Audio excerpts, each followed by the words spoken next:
Yep. Lightweight, baby. Yep. Want to film that video, dude? Yeah. Film that coaching video, Josh? Strength up? Dude, you just got a curl and squat rack. Just got a curl and squat rack, right, man? Pretty sure that's what you're not supposed to do. Nah, dude. I finally found a purpose for the stupid squat rack. Where? For my curls, bro.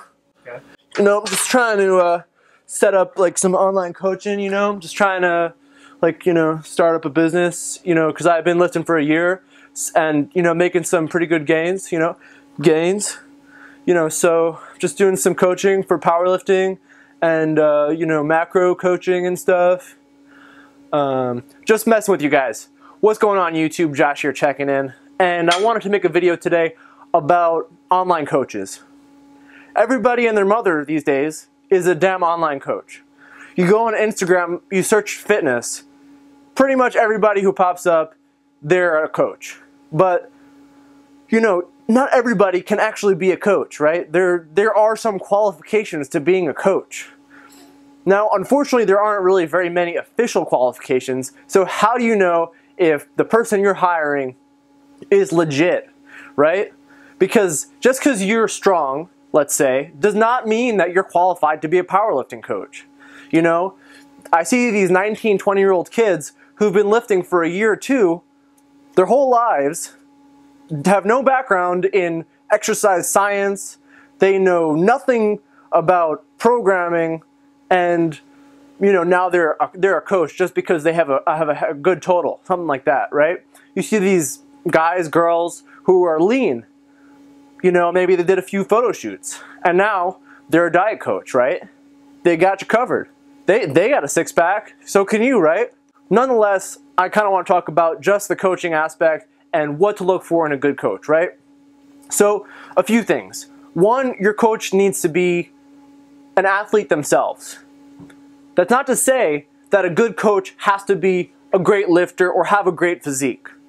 But they need to understand what it means to be an athlete, right? So that's one thing. Two, they need to have an understanding of the science. They need to know the principles, right? And they need to know how to apply that.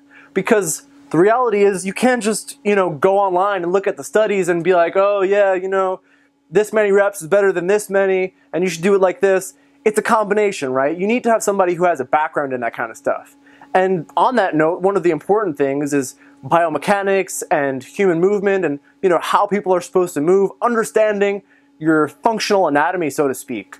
How do your muscles affect everything? How do your limb lengths affect how you lift? And what is the appropriate way to coach individuals, right? Just because somebody, decides to be a coach, what worked for them might not work for their clients, right? That's where it comes in. Having that outside knowledge, understanding those differences with individuals allows you to give them an individualized custom workout, right? Custom programming to that person. So far we talked about being an athlete and having an understanding of those principles. So another thing that's totally so important is understanding the psychology. If you're gonna delve into increasing your powerlifting total or getting into amazing shape physically and changing your body composition, the reality is you're going to have to go all in. You're going to have to put yourself into a place where you're going to be vulnerable psychologically. You might waver. You might doubt yourself. You need somebody who's going to be able to motivate you and who's going to be able to help you deal with those issues. You're going to have somebody who's going to be able to understand the stresses that you're going through, because your coach needs to be able to adapt to the stresses that you have in your life and how that's going to affect the program, right? The reality is, everybody handles these things differently, and a coach needs to be able to understand that and adapt to the individual going through those things. Now, one other thing that's really important is a coach that knows when to say, I don't know. If you have a coach that has all the answers, you've got a problem. Because the reality is, you're just never going to have all the answers, right? Unless you've been coaching for 30 plus years, even then you shouldn't have all the answers. There are going to be questions that you don't know, and you need a coach that's going to say, you know what, honestly, I'm not that sure. I'm not that well versed on this topic. I'll look into it. I'll get back to you. But, you know, if you ask your coach a question and they've got answers for everything, even the most kind of obscure things, then they're probably BSing you, right? And that should be a red flag to you.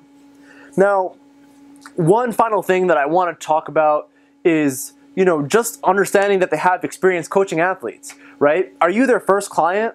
Me, for example, before I started offering any kind of official, like, online coaching services, what I did basically is I would help out my friends. I would do coaching for friends for free, right? That kind of gave me an opportunity to see what it was like helping others, coaching people, helping them deal with those other struggles, you know, not just applying this exercise science, but also learning the psychology and all those other kind of aspects, right? So that way, once I was, you know, advertising that I could do this for other people, I had some experience under my belt.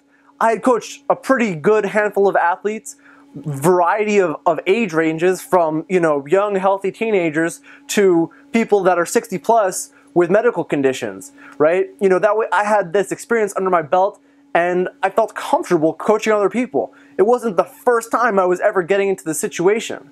And any of those times where, you know, maybe there is a first time I'm encountering a situation where I'm dealing with an athlete that is, you know, maybe different body proportions or has previous injuries, my education, my background in exercise science, and myself in anatomy, physiology, general medicine, you know, I'm in my 4th year of medical school, all that information I use to help these people, right? So it's a combination of all these factors.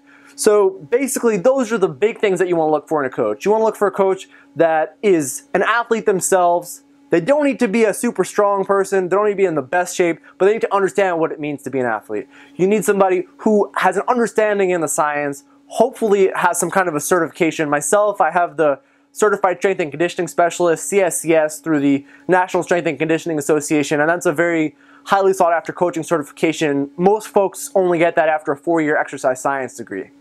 You know, the other things, somebody who will take into account the psychology, somebody who is humble and knows when to say they don't know, and I think that's about it. So anyway, guys, I hope you enjoyed the video. Be sure to give it a like. Be sure to comment below. Am I the only one who's seeing this crazy phenomenon where everybody's an online coach? Or are you guys seeing this too? What do you think about this? You know, I would like to hear your thoughts on this. Have you guys have any positive or negative experiences with coaches? I know before, you know, when I was first getting into the sport, I definitely had some not so positive experiences with coaches. So I hope you liked it. Be sure to give it a like, and I'll catch y'all in the next video. Somebody should have told you I'm on one. Yeah, fuck it, I'm on one. Yeah, I said I'm on one.